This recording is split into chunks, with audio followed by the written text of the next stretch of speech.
तो आने वाली हम लोगों की पीढ़ी जो होगी, जनप्रतिनिधियों की पीढ़ी, वो हमें नहीं माफ करेगी, क्योंकि हम लोग अपने आचरण से सरकार के दूसरे अंगों को अपने कार्यों में हस्तक्षेप करने का मौका दे रहे। महोदय, अभी कुछ ही दिन पहले माननीय उच्चतम न्यायालय ने क्या कह दिया केरला के मामले में? महोदय, संविधान के अनुच्छेद 212 के तहत हमें पूर्ण निर्बंधनता है। जो हम यहां जो कुछ करेंगे, जो कुछ बोलेंगे, उसकी न्यायालय में समीक्षा नहीं की जा सकती है। ये संविधान ने हमको ये सेफ गार्ड और ये इम्यूनिटी दी है कि हम जो करेंगे, बोलेंगे, वो दूसरे नहीं पूछ सकते हैं कि आपने ऐसा क्यों बोला है। उसके लिए हम कहीं अकाउंटेबल नहीं है। अगर सदन के सदस्य अगर कहीं अकाउंटेबल है तो या तो इस आसन के प्रति, नहीं तो फिर जनता के प्रति। लेकिन उच्चतम न्यायालय ने अभी 10 दिन पहले की बात है, उसने क्या कह दिया केरल के मामले में कि हम आपकी इम्यूनिटी मानते हैं, लेकिन वो स्वतंत्रता आपको किसी विषय पर अपने विचार रखने के लिए, विमर्श करने के लिए, वाद विवाद करने के लिए है, अपनी राय रखने के लिए है। लेकिन अगर आप सदन में कोई आपराधिक कृत्य करते हैं या कोई नियम तोड़ने का कृत्य करते हैं, तो आप नियम तोड़ के, आपराधिक कृत्य करके संविधान के उस क्या नहीं, हम आपको नहीं कह रहे, हम आपको नहीं कह रहे हैं, बात बता रहे हैं। ये केरला की माननीय नेता प्रतिपक्ष, ये केरला की बात बता रहे हैं। हम अरे हम सुप्रीम कोर्ट जो बोला है, सुप्रीम कोर्ट जो बोला है, बैठ जाइए। अरे अच्छा, नहीं, केरला की सुप्रीम कोर्ट जो आदेश दिया उस पर ही बोल रहे हैं, बैठ जाइए ना। हम सुप्रीम आप नहीं, बैठ जाइए, बोलने दीजिए, बोलने दीजिए, 1 मिनट बैठ जाइए। आपको नहीं, 1 मिनट, इनके बाद आपको 1 मिनट देंगे, बैठ जाइए, आप बैठ जाइए। महोदय, हमने ये नहीं कहा कि किसी माननीय सदस्य ने यहाँ विधानसभा में कोई आपराधिक कृत्य किया। हम तो सिर्फ सुप्रीम कोर्ट के केरला के मामले में जो उसकी टिप्पणी है, जो ऑब्जर्वेशन है, हम उसको कोट कर रहे थे। हम अभी तक कहाँ कहा है हमने कि यहाँ पर किसी ने आपराधिक चरित्र के है। महोदय, माननीय सदस्य, और गंभीरता से सुनिए, ध्यान से।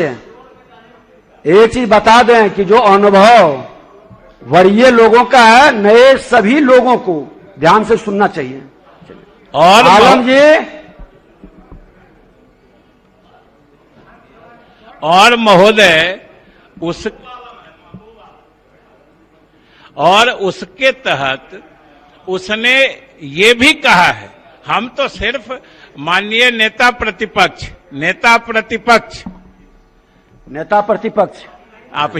आप ही को हम कह रहे हैं कि हम तो सिर्फ ये इशारा कर रहे हैं कि हमको घेरने के लिए कहां कहां से हाथें बढ़ रही हैं, उंगलियां उठ रही हैं।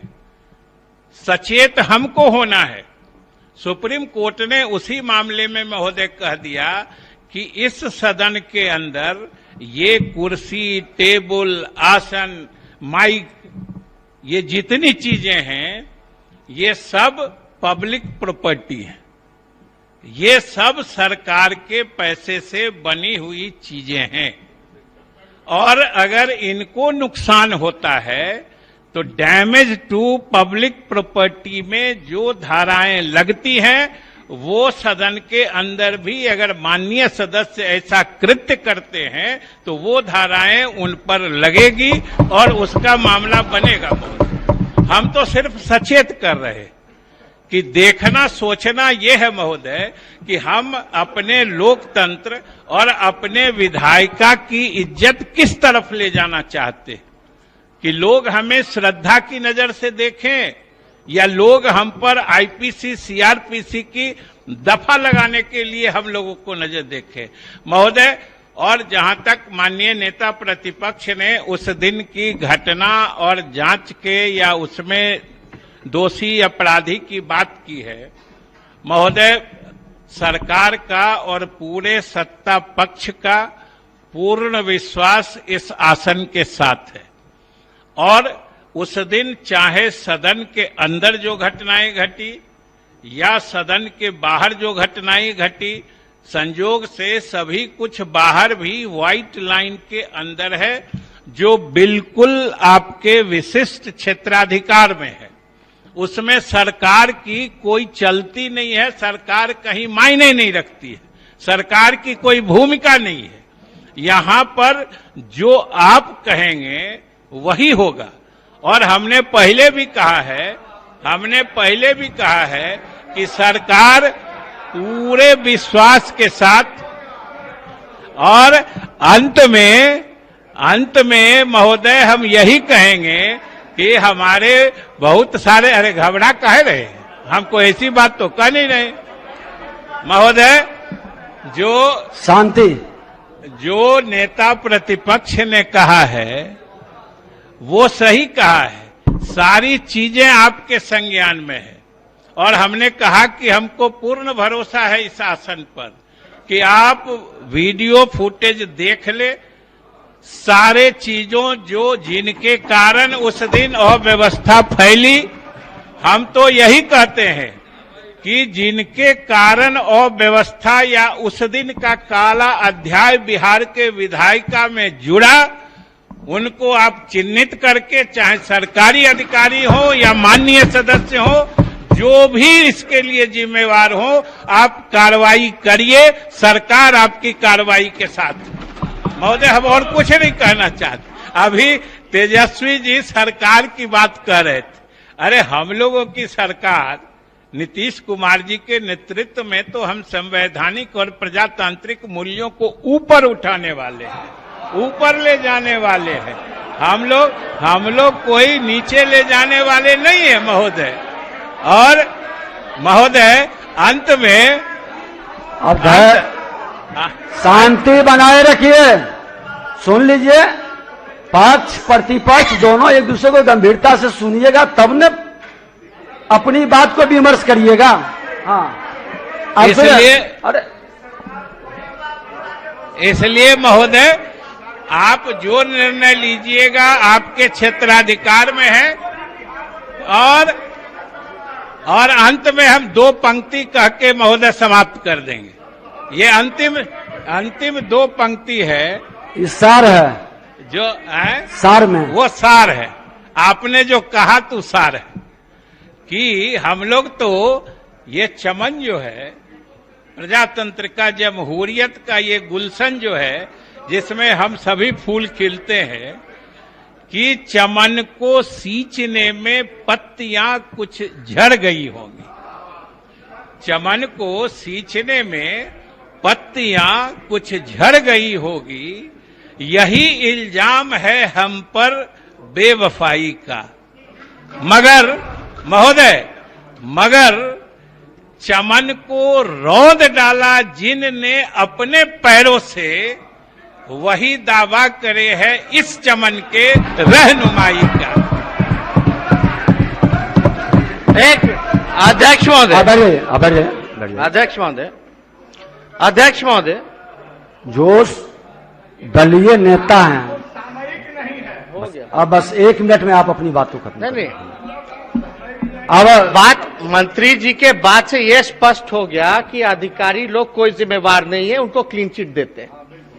जो बातें में आई यही बात है, लेकिन कुछ मंत्री जो है आपके ही अधिकारी पर इल्जाम लगाते हैं। अब हम तो कहना नहीं चाहेंगे, लेकिन महोदय मंत्री जी ने सुप्रीम कोर्ट का हवाला दिया। आसन सब चाहेंगे कि इधर थोड़ा ध्यान दे ताकि मेरा भी कंसंट्रेशन बना रहे। तरफ ध्यान है, डिप्टी सीएम हमारे तरफ ध्यान आकृष्ट करेंगे। अध्यक्ष महोदय, सुप्रीम कोर्ट का जिक्र किया, लेकिन 15 दिन पहले सुप्रीम कोर्ट ने क्या कहा कि बिहार में कानून का राज नहीं है बल्कि पुलिस का राज है। पटना हाई कोर्ट ने कहा कि ये गवर्नमेंट जो है माइंडलेस गवर्नमेंट है। अब ये हमने नहीं कहा। बात तो संसदीय कार्य मंत्री जी कह रहे हैं कि हस्तक्षेप करने का अवसर क्यों दे रहे हैं? अध्यक्ष महोदय सुन तो लिया जाए, यानी जिस काले बिल के खिलाफ हम लोग थे, जो काला कानून आप लोगों ने बनाया, यानी उसको तो सुप्रीम कोर्ट खुद मानती है कि यहाँ कानून का राज नहीं बल्कि पुलिस का राज है। तो हमारा विरोध करना तो सच था महोदय, अब हो गया हमारा विरोध करना तो सत्ता था महोदय। आप ये बताइए, नेता प्रतिपक्ष की विरोध तो अधिकार है, लेकिन वो कृत निंदनीय है या नहीं? अध्यक्ष महोदय, सरकार को किस बात की हड़बड़ी थी? कमेटी में भेज देती, संशोधन करके के फिर मानसून सत्र में भी बिल आ जाता, या एक आध दिन जो है बढ़ा दिया जाता महोदय। लेकिन एक मिनट अध्यक्ष महोदय, हमारे दूसरे प्रस्ताव पे हम तो इतना पॉजिटिव हो रहे हैं। एक मिनट, दूसरे प्रस्ताव, एक मिनट, सुझाव दिए हैं, सुझाव पे एक मिनट महोदय, जातीय जनगणना पे हम तो कह रहे हैं, वो विषय मंत्री जी का बताया जरा, पहले इस विषय पर अध्यक्ष विषय सदस्यगण विषय सबके सामने आ गया। आप भी बोलना चाहते तो बोल दीजिए। नहीं, हम कह रहे हैं कि हाउस ने सर्वसम्मति से पास किया है, अगर वो काम नहीं हो रहा तो प्रधानमंत्री जी से। माननीय सदस्यगण, यहाँ 2 घटनाएं हुई थी, एक बार सुनिए, आप सुन लीजिए, अब सुनिए, यहाँ 2 घटनाएं हुई थी। एक में सदस्यों द्वारा अमर्यादित आचरण किया गया था, दूसरे सदस्यों के विरुद्ध सरकारी कर्मियों द्वारा अमर्यादित आचरण किया गया। पहले मामले में जांच आचार समिति कर रही है, जो हम आसन से बोले थे, हमने जांच आचार समिति को दिया है, आचार समिति की रिपोर्ट सदन पटल पर रखा जाएगा सबके सामने।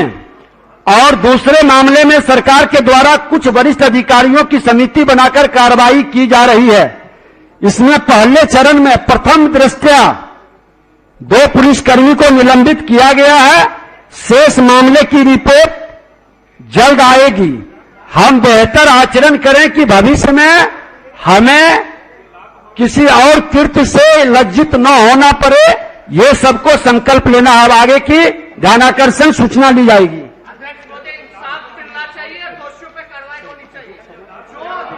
न्याय होगा, न्याय होगा। बैठ जाइए।